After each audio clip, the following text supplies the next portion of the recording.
আজ ও কাল রাজধানীতে নির্বাচনী প্রচারণা চালাবেন তারেক রহমান। দুপুরে ইসিবি চত্বর থেকে শুরু হচ্ছে কার্যক্রম। দুদিনে ভোটের সভা হবে 14টি।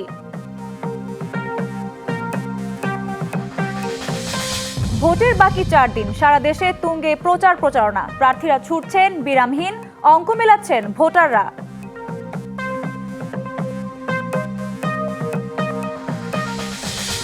বর্তমান মাঠ প্রশাসন দিয়ে নিরপেক্ষ নির্বাচন নিয়ে আশঙ্কা বিশেষজ্ঞদের। আমলাদের মধ্যে বিভাজনকে দেখা হচ্ছে না ভালো চোখে।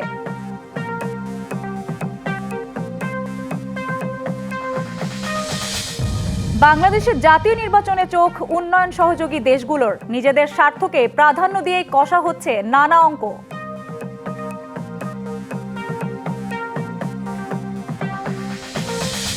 ভোটে রোহিঙ্গাদের নিয়ে ঝুঁকি এড়াতে ক্যাম্পের বাইরে না যাওয়ার নির্দেশনা ইসির। উখিয়ায় যৌথ বাহিনীর অভিযানে ভাড়া বাসা থেকে আটক 5 শতাধিক রোহিঙ্গা।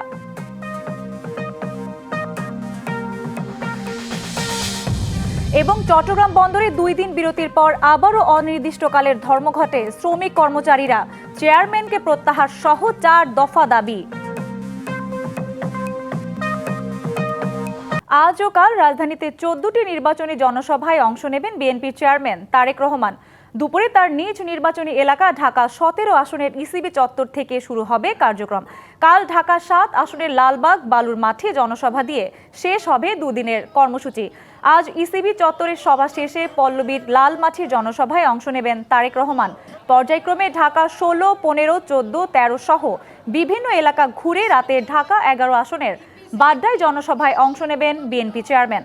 সোমবার নিজের নির্বাচনী এলাকা ঢাকা 17 আসনের বনানী খেলার মাঠে জনসভা দিয়ে প্রচারণা শুরু করবেন তারেক রহমান। এরপর ঢাকা 10, 8, 9, 5, 4, 6 এবং 7 লালবাগ বালুর মাঠের জনসভায় দলের প্রার্থীদের পরিচয় করিয়ে দিয়ে ধানের শীষের পক্ষে ভোট চেয়ে নির্বাচনী প্রচারণার সমাপ্তি টানার কথা রয়েছে তার।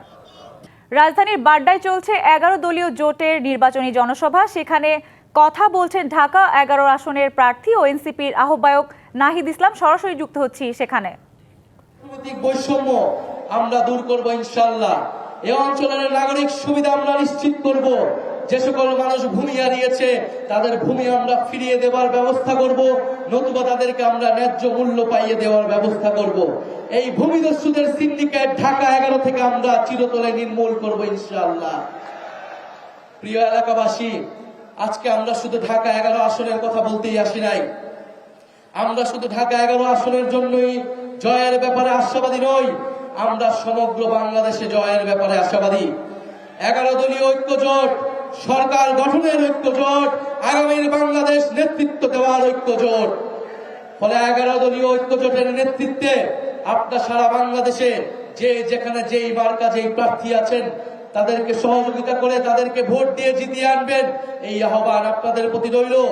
আমরা দেখতে পাচ্ছি বাংলাদেশে যে আরেকটি দল রয়েছে যারা বাংলাদেশকে বিপদগ্রস্ত করার পরিকল্পনা নিয়ে এগোচ্ছে, সেই প্ল্যান পরিকল্পনাকে আমাদেরকে পরাজিত করতে হবে আগামী 12 ফেব্রুয়ারি।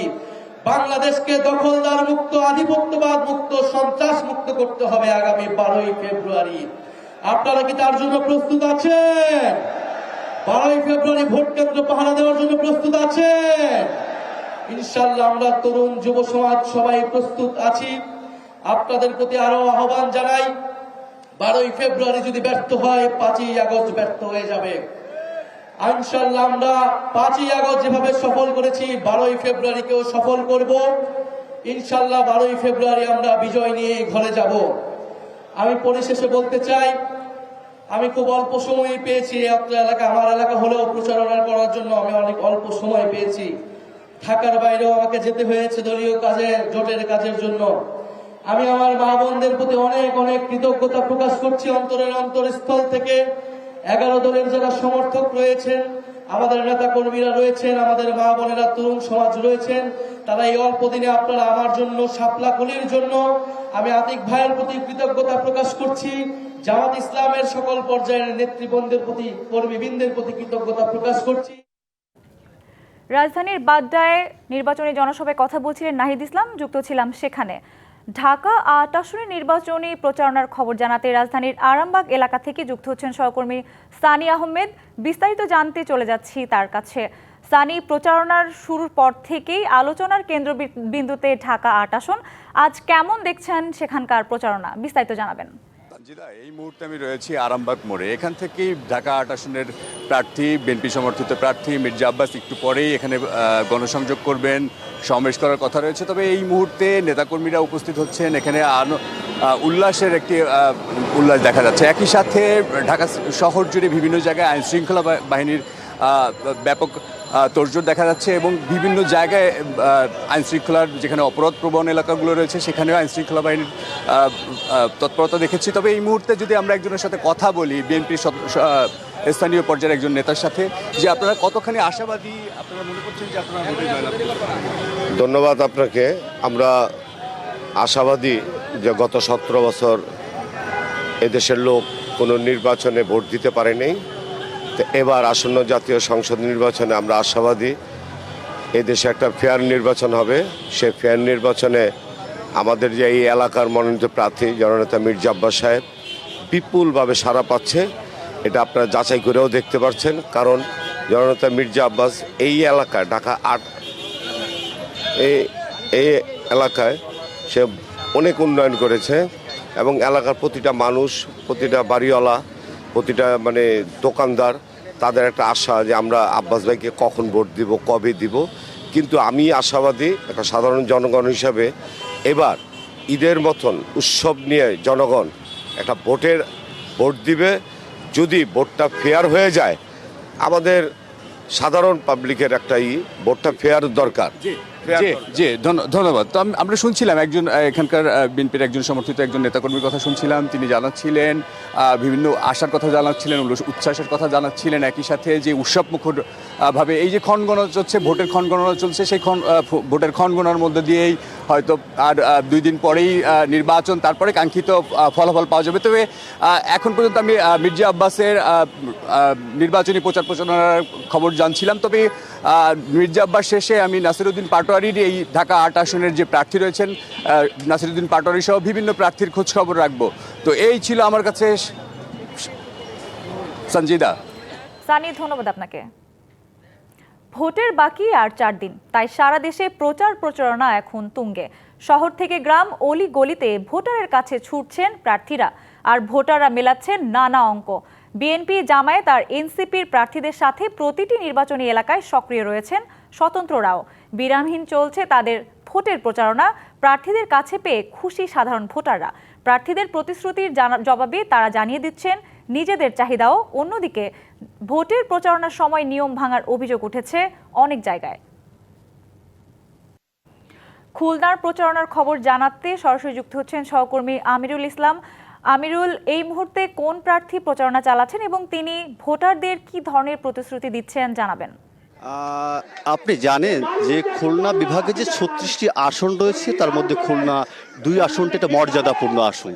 সে কারণে এখান থেকে যে রাজনৈতিক বিভাগে পরিচালিত হয়, অনুরূপভাবে প্রশাসনিক কার্যক্রম পরিচালিত হয়। যার কারণে খুলনার যে তৃণমূলের যে শক্ত অবস্থান থাকা বিএনপির প্রার্থী নজরুল ইসলাম মঞ্জু, তিনি কিন্তু নগরী জোড়াঘাট স্থানে যে উঠান বৈঠক করছে, আমরা সরাসরি সেখানে তার বক্তব্য শোনার চেষ্টা করব।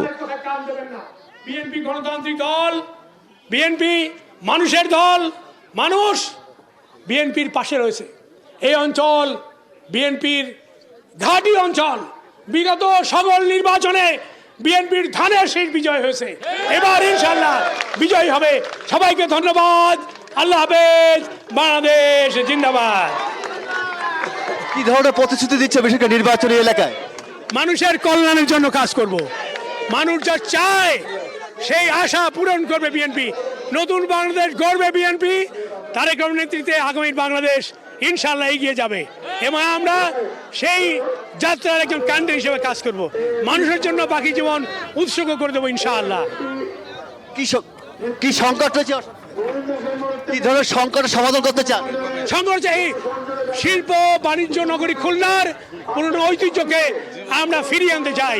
মানুষের কল্যাণে কাজ করতে চাই।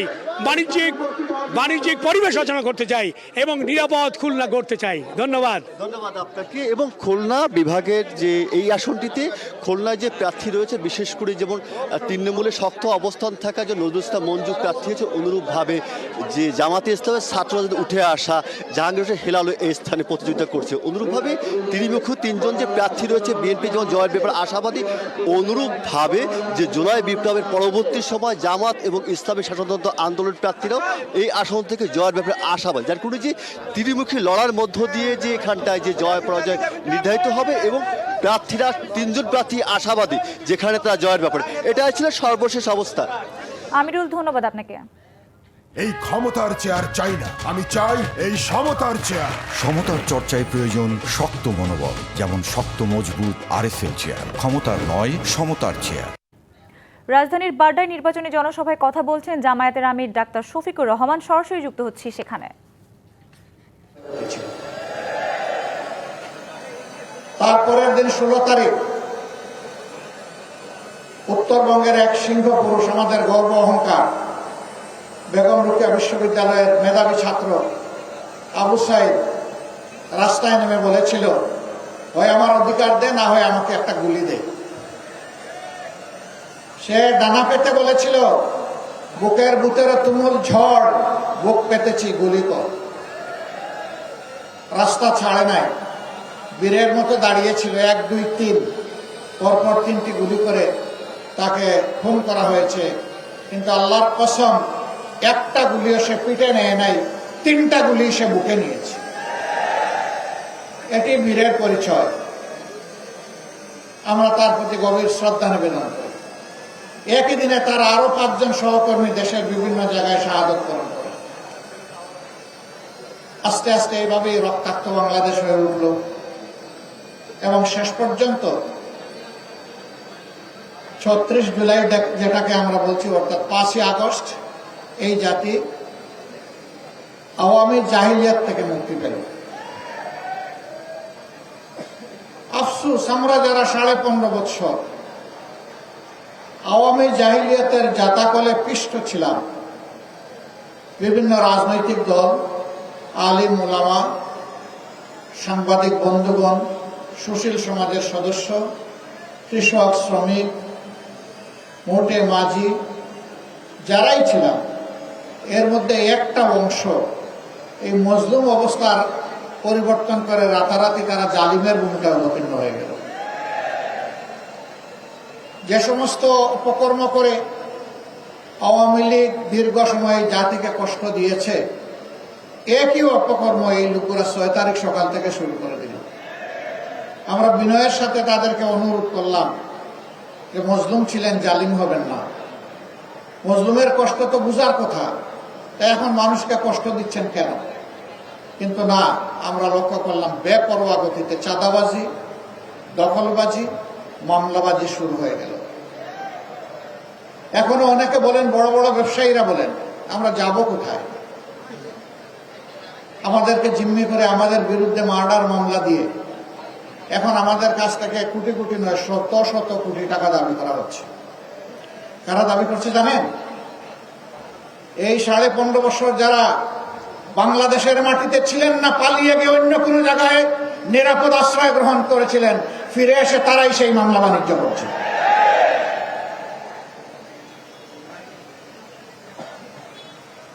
আগস্টের 6 তারিখ থেকে শুরু করে আজ পর্যন্ত 2026 সালের আজকে ফেব্রুয়ারি মাসের 8 তারিখ এই পর্যন্ত এই অপকর্ম যারা শুরু করেছিল তারাই অপকর্ম বন্ধ করে নাই। তাদের জ্বালায় অতিষ্ঠ সাধারণ মানুষ, ব্যবসায়ী, এমনকি ফুটপাতে যে ভিক্ষুক লোকটা ভিক্ষা করে তাও ওদের কাছ থেকে ছাড়া নেই। রাজধানীর বাড্ডায় নির্বাচনী জনসভায় কথা বলছিলেন জামায়াতের আমির ডাক্তার শফিকুর রহমান। সরাসরি যুক্ত ছিলাম সেখানে। গত 3টি জাতীয় নির্বাচনে আমলাতন্ত্র প্রশাসনের পক্ষপাতমূলক আচরণ সর্বজনবিদিত। তাই এবারের ভোটে নানা অনিশ্চয়তা ও শঙ্কার মধ্যেও সবচেয়ে আলোচিত বিষয়, প্রশাসন কি ঘুরে দাঁড়াতে পারবে? এই প্রশাসন দিয়ে কি অবাধ, সুষ্ঠু ও নিরপেক্ষ নির্বাচন সম্ভব? বিশেষজ্ঞরা এক কথায় বলেছেন, সম্ভব নয়। ইতিহাসে প্রথমবারের মতো আমলাদের মধ্যে বিভাজনকে তারা ভালো চোখে দেখছেন না। কারো কারো মধ্যে অবশ্য সমর্থন সূচক মতও আছে।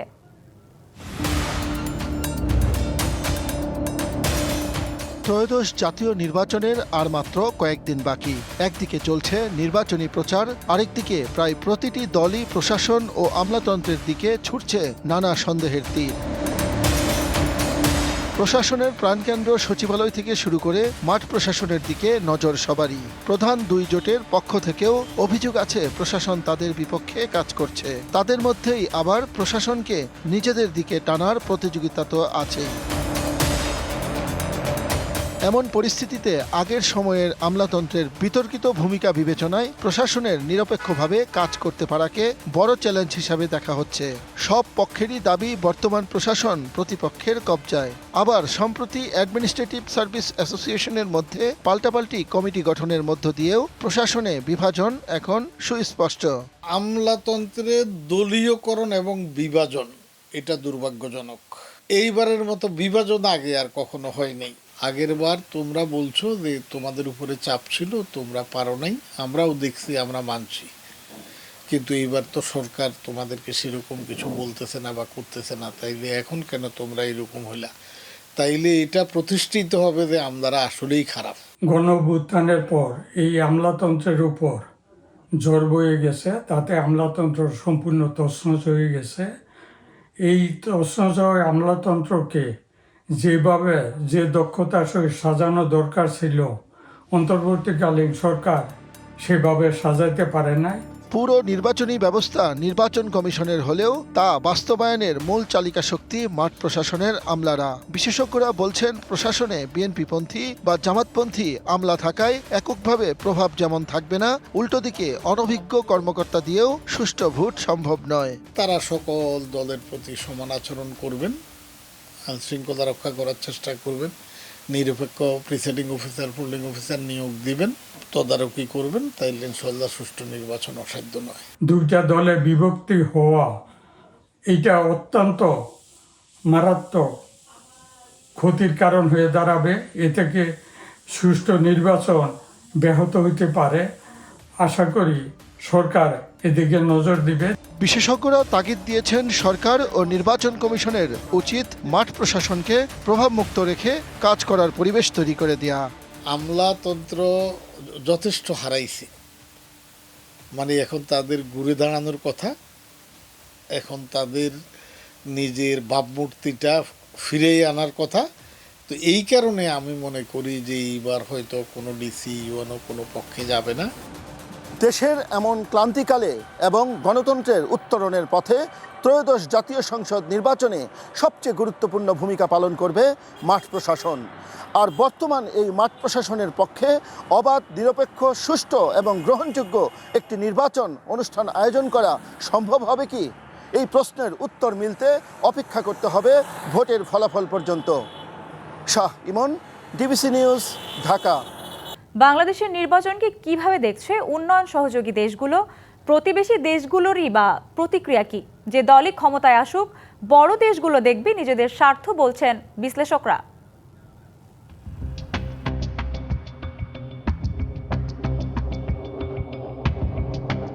বাংলাদেশের রাজনৈতিক দৃশ্যপট পাল্টালেও জাতীয় নির্বাচন ঘিরে বিভিন্ন দেশের কূটনীতিকদের তৎপরতার হেরফের হয় না তেমন। এবারও দেখা গেছে সেই চিত্র। দফায় দফায় বিভিন্ন দেশের রাষ্ট্রদূতরা দেখা করেছেন বিএনপি ও জামায়াতের নেতাদের সাথে। ভারত এই নির্বাচনকে কিভাবে দেখছে? স্থবির হয়ে থাকা ভারতের সাথে সম্পর্কের বরফ কি গলবে নির্বাচনের মধ্য দিয়ে? একটা সরকার আসবে ঢাকায়, আর সেই সরকারের সাথে ভারত তো বলেই দিয়েছে যে আমরা তাদের সাথে বসে আমরা কাজ করতে চাই।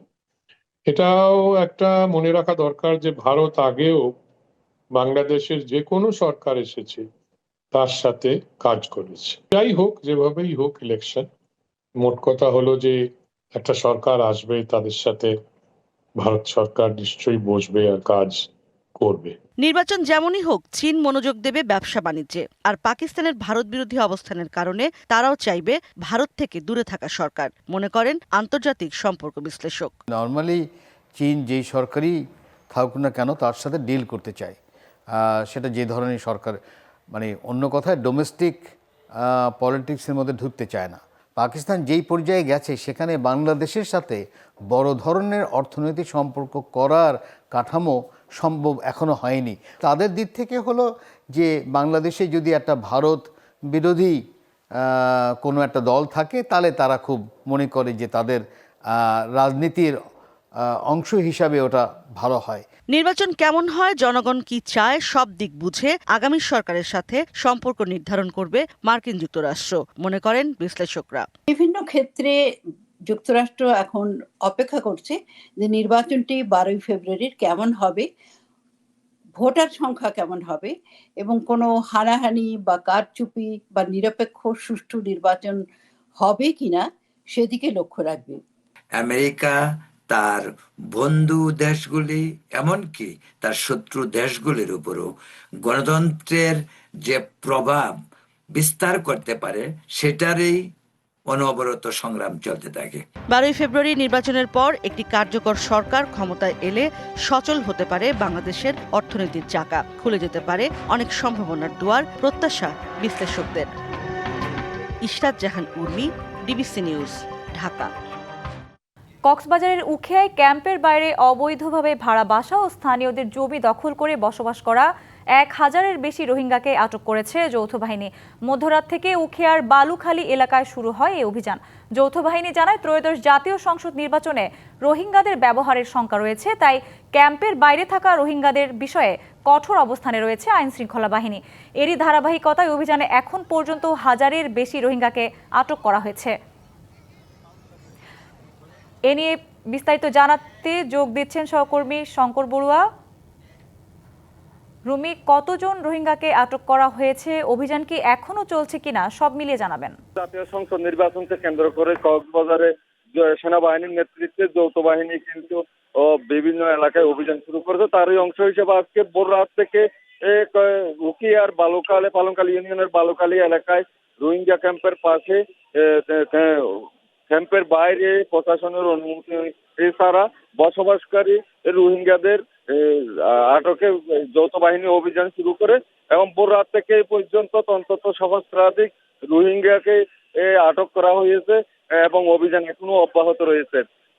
আমি প্রশাসনের সংশ্লিষ্টদের সঙ্গে কথা বলেছি, তারা জানিয়েছে আটক রোহিঙ্গাদের মধ্যে যাদের বিরুদ্ধে সুনির্দিষ্ট অপরাধের মামলা থাকবে তাদেরকে আইনগত ব্যবস্থা নেওয়া হবে, আর যারা ক্যাম্পের বাইরে প্রশাসনের অনুমতি তারা বসবাস করছেন তাদেরকে স্ব ক্যাম্পে ফিরিয়ে নেওয়া হবে। তবে যাদের আটক করা হয়েছে সব রোহিঙ্গাদের সঙ্গে আমরা কথা বলেছি, তারা জানিয়েছেন বিশেষ করে গত 2 বছরের মধ্যে এসব রোহিঙ্গারা নতুন করে মিয়ানমার থেকে অনুপ্রবেশ করেছেন এবং তারা বিভিন্ন ক্যাম্পের বাসিন্দা হিসাবে নিবন্ধিত হলেও কিন্তু তাদের নিজস্ব কোনো বসতঘর পায় নাই, এই ধরনের কথা তারা জানিয়েছেন। ফলে তারা এক প্রকার বাধ্য হয়ে ক্যাম্পের বাইরে বাড়াবাসী অবস্থান নিয়েছেন এবং সেই সঙ্গে এখানে এইসব রোহিঙ্গাদের যেসব স্থানীয় লোকজন বাসা ভাড়া দিয়েছেন এমন 10-12 জনকে আটক করা হয়েছে এবং তাদেরকে কেন আইন ব্যতি রেখে এসব রোহিঙ্গাদের বা সে ব্যাপারে সংশ্লিষ্ট আইনগত ব্যবস্থা নেবেন প্রশাসন এমনকি জানিয়েছেন।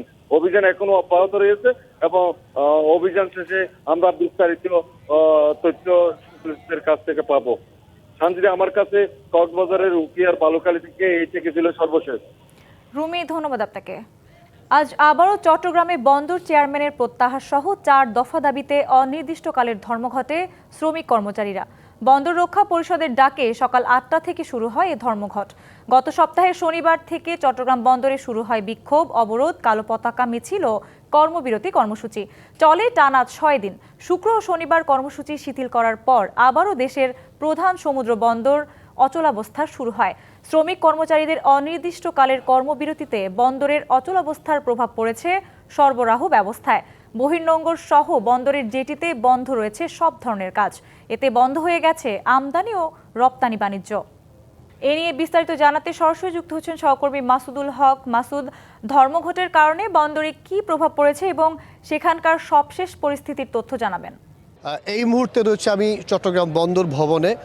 একটু পরে চট্টগ্রাম বন্দর কর্তৃপক্ষের চেয়ারম্যান তিনি এখন ব্রিফিং করবেন সর্বশেষ অবস্থা নিয়ে। আপনারা জানেন আজকে সকাল 8টার পর থেকে দেশের অর্থনীতি যে সমৃদ্ধির স্বর্ণদ্বার চট্টগ্রাম বন্দর, সেখানে সকল ধরনের কার্যক্রম বন্ধ রয়েছে, পণ্য খালাস বন্ধ রয়েছে, এমনকি বহির্নগরে কিন্তু সকল ধরনের কাজকর্ম বন্ধ। এর ফলে পুরো দেশে যে আমদানি রপ্তানি বাণিজ্যে আপনার নেমে এসেছে স্থবিরতা।